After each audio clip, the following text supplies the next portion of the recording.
Bonjour à tous, c'est Sébastien de l'équipe Teach Easy qui vous parle. Dans ce nouveau tuto, je vais vous montrer comment il est possible de connecter Teach Easy à des outils externes d'automatisation. Alors, prenons un scénario pour que ce soit beaucoup plus concret pour vous.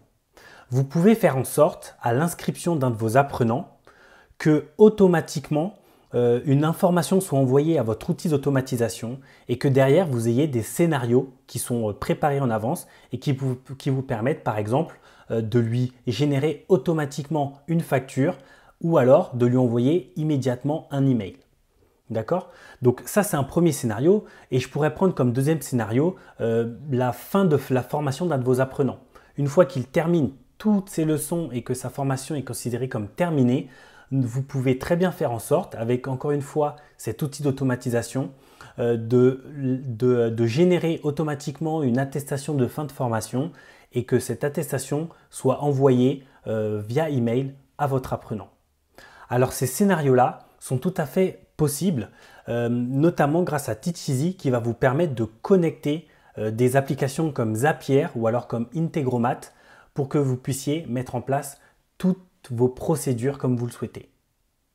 Alors on va regarder dans le détail comment ça fonctionne. Pour cela, on va directement se rendre sur une de nos formations parce que ça se configure directement à ce niveau-là.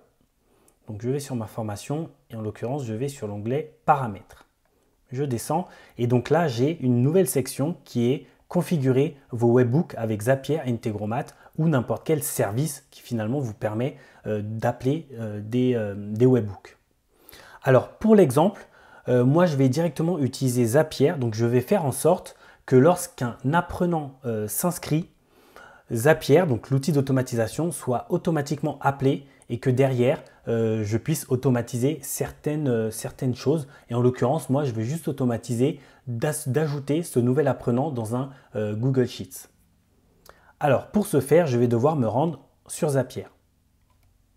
Voilà, donc j'ai déjà un compte existant et dès que je me rends sur Zapier, je vais pouvoir créer un nouveau Zap. Un Zap, au sens Zapier, c'est un nouveau scénario d'automatisation. Je clique dessus et j'attends le chargement.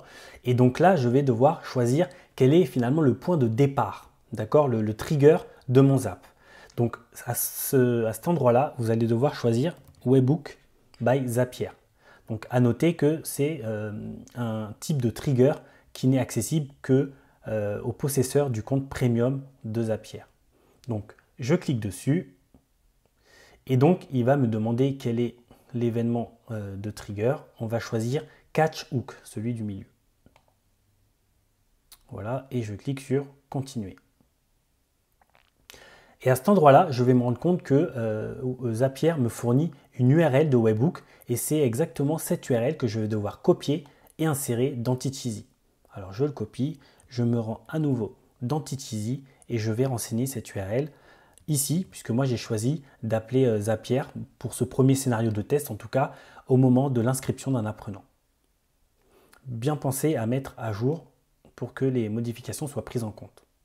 À partir de là, j'ai le bouton Tester le webhook qui s'est dégrisé et donc je vais pouvoir cliquer dessus pour appeler Zapier.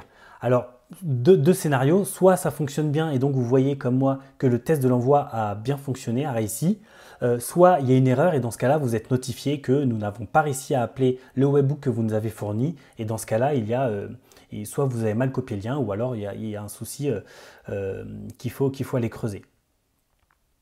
Donc en l'occurrence là, tout se passe bien. Et donc étant donné que je viens d'effectuer mon test, je peux me rendre à nouveau sur Zapier et tout simplement continuer. Là, il me demande de tester l'événement et étant donné que j'ai déjà envoyé un webhook, enfin une requête de test, je vais tout simplement pouvoir cliquer sur tester et donc j'ai bien mes informations qui apparaissent à cet endroit-là. Alors qu'est-ce que ça veut dire? Ça veut dire que le test a bien fonctionné et que j'ai envoyé des informations à Zapier pour qu'il sache quelles sont les informations finalement dont il a accès au moment de l'inscription d'un apprenant. Toutes ces informations après, elles sont exploitables pour être envoyées dans un logiciel de compta, pour être envoyées dans un email, pour être envoyées dans n'importe quel type de scénario finalement. Alors voici les informations qu'on vous envoie à l'inscription d'un apprenant. Donc on envoie le nom, prénom de la personne, la formation qu'elle a achetée, la date et heure d'achat. On envoie le type d'inscription, c'est-à-dire que soit c'est la personne qui est venue acheter sur votre espace, soit c'est vous qui l'avez invité. Donc après on vous envoie toutes les informations liées au montant de la transaction. Donc encore une fois, ça c'est si le prix de la formation était supérieur à 0. Donc on vous envoie le montant TTC, le montant hors taxe, le montant de la TVA et enfin le taux de TVA qui s'est appliqué. Donc étant donné que cette fonctionnalité n'est accessible que pour les possesseurs du compte pro chez Teacheasy, vous n'aurez pas de commission. Donc on vous envoie les informations liées au montant initial TTC de la formation. Pourquoi? Parce que on vous envoie ici le code promo et si l'apprenant a renseigné un compte promo, il a acheté la formation moins cher que le montant initial. Donc on vous envoie également du coup le montant initial. La devise, l'email marketing qui est un champ de type vrai-faux, uniquement pour vous dire si oui ou non l'apprenant a accepté de recevoir des emails marketing de votre part. Et enfin, la dernière chose qu'on reçoit, ce sont les informations liées au paiement en plusieurs fois si vous avez décidé d'activer cette fonctionnalité dans Teacheasy. À ce niveau-là, il ne nous reste plus qu'à continuer.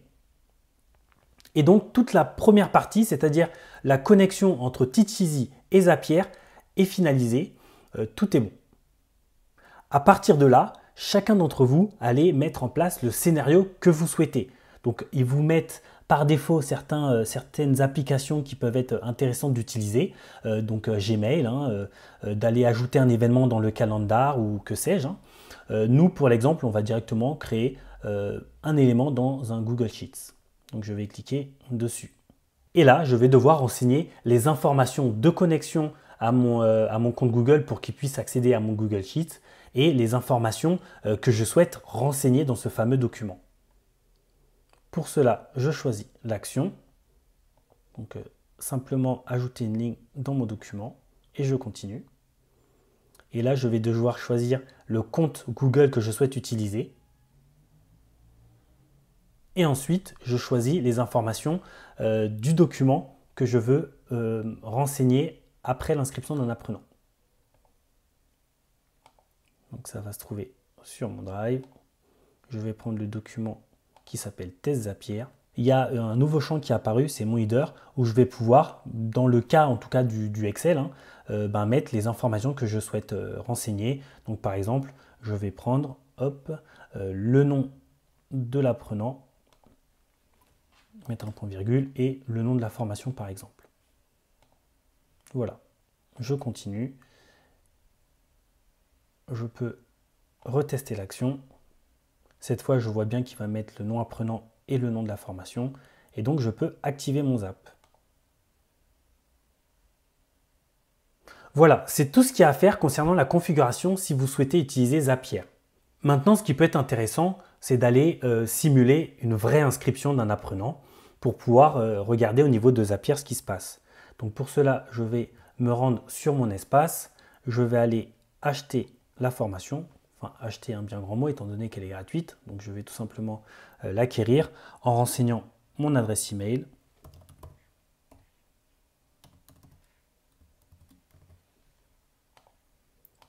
Le nom et le prénom.